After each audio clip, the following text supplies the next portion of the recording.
गाय ने बताया दुखों का अंत कैसे किया जाता है।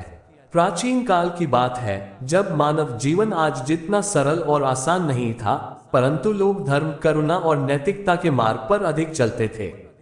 फिर भी जीवन में दुख, पीड़ा और समस्याओं से कोई अछूता नहीं था। ये कहानी एक गांव के किसान मोहन की है जो निरंतर कठिनाइयों और दुखों से जूझता रहता था। उसकी निराशा की सीमा इतनी बढ़ गई थी कि उसे कोई मार्ग नहीं दिख रहा था। उसके मन में दिन रात यही प्रश्न उठता रहता था, आखिर मेरे दुखों का अंत कब और कैसे होगा। प्रथम अध्याय, मोहन का संघर्ष। लेकिन वीडियो में आगे बढ़ने से पहले एक छोटी सी रिक्वेस्ट है। अगर आपने ये चैनल अभी तक सब्सक्राइब नहीं किया है तो सबसे पहले सब्सक्राइब कर ले ताकि सनातन धर्म से जुड़ी सारी जानकारियां आप तक सबसे पहले पहुंच सके। कमेंट्स बॉक्स में प्यार भरा राधे राधे लिखकर आपकी हाजिरी अवश्य दें। चलिए वीडियो करते हैं स्टार्ट। मोहन एक सीधा सादा किसान था। उसके पास थोड़ी सी जमीन थी, लेकिन वो भी बंजर हो चुकी थी। उसकी फसल हमेशा नष्ट हो जाती थी और उसे अपनी छोटी सी गृहस्थी चलाने में भी बहुत कठिनाई होती थी। घर में कई बीमारियां और आर्थिक संकट ने उसे और अधिक परेशान कर रखा था। कई बार वह अपने जीवन से हताश हो जाता था, लेकिन फिर भी वह किसी प्रकार से खुद को संभाले रखता था। गांव के लोग उसे समझाने का प्रयास करते, लेकिन उसे कुछ भी राहत नहीं मिलती थी। एक दिन अत्यधिक दुखी होकर मोहन गांव के पास वाले जंगल में चला गया। उसने सोचा शायद अकेलापन उसके दिल के बोझ को हल्का कर सके। लेकिन वहां जाकर उसकी मुलाकात किसी और से होनी थी जिसने उसका जीवन हमेशा के लिए बदल दिया। दूसरा अध्याय, गाय से मुलाकात। जंगल में चलते चलते मोहन की नजर एक सुंदर सफेद गाय पर पड़ी। गाय की आंखों में एक अनोखा तेज था जो उसे अन्य गायों से अलग बना रहा था। मोहन ने उसके पास जाकर उसे प्रणाम किया और अपने दुखों का वर्णन किया। गाय ने उसे सांत्वना दी और कहा, बेटा, जीवन में दुख और सुख दोनों आते हैं। जो दुखों को समझकर उनसे शिक्षा लेता है वही सच्चे सुख का अनुभव कर सकता है। यदि तुम चाहो तो मैं तुम्हें दुखों से उबरने का मार्ग दिखा सकती हूँ। मोहन ने उत्सुकता से सिर हिलाते हुए कहा, गौ माता, कृपया मुझे मार्ग दिखाएं।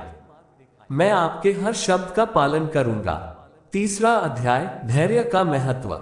गाय ने मोहन को समझाया कि दुखों से लड़ने के लिए सबसे पहले धैर्य की आवश्यकता होती है। उसने कहा, बेटा, धैर्य ही वह शक्ति है जो हमें जीवन के सबसे कठिन समय में भी आगे बढ़ने का हौसला देती है।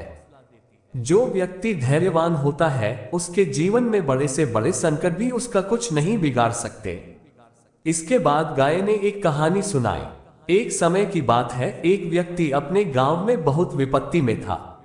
उसकी आर्थिक स्थिति भी खराब थी, परंतु उसने कभी अपना धैर्य नहीं खोया।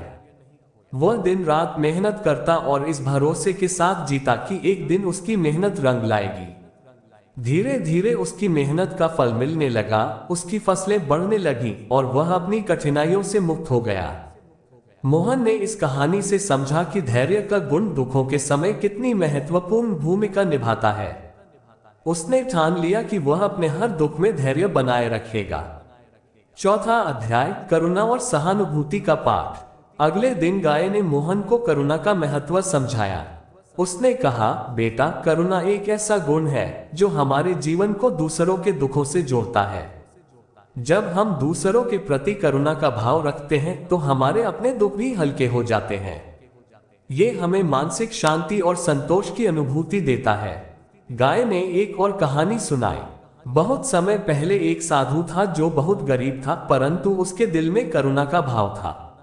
एक बार गांव में अकाल पड़ा तो उसने अपनी अंतिम रोटी भी एक भूखे आदमी को दे दी। कुछ समय बाद उस साधु को राजा ने अपना गुरु बना लिया और वह सुखी जीवन बिताने लगा। करुणा का फल कभी व्यर्थ नहीं जाता। मोहन ने भी गांव के गरीब और जरूरतमंद लोगों की मदद करना शुरू कर दिया। उसने पाया कि उसकी समस्याएं कम होने लगी और उसका मन हल्का हो गया। पांचवा अध्याय, आत्मज्ञान की प्राप्ति। गाय ने तीसरे दिन मोहन को आत्मज्ञान की महिमा समझाई। उसने बताया, जब हम अपने भीतर की आत्मा को समझते हैं तो सभी दुख और समस्याएं नगण्य लगने लगती हैं। आत्मज्ञान से हमें यह अनुभव होता है कि हम केवल इस शरीर तक सीमित नहीं हैं, हम अजर अमर आत्मा हैं। जब ये ज्ञान हमें प्राप्त होता है तो हमारे दुख स्वतः ही समाप्त हो जाते हैं। मोहन ने गाय से ध्यान और आत्मज्ञान की विधि सीखी।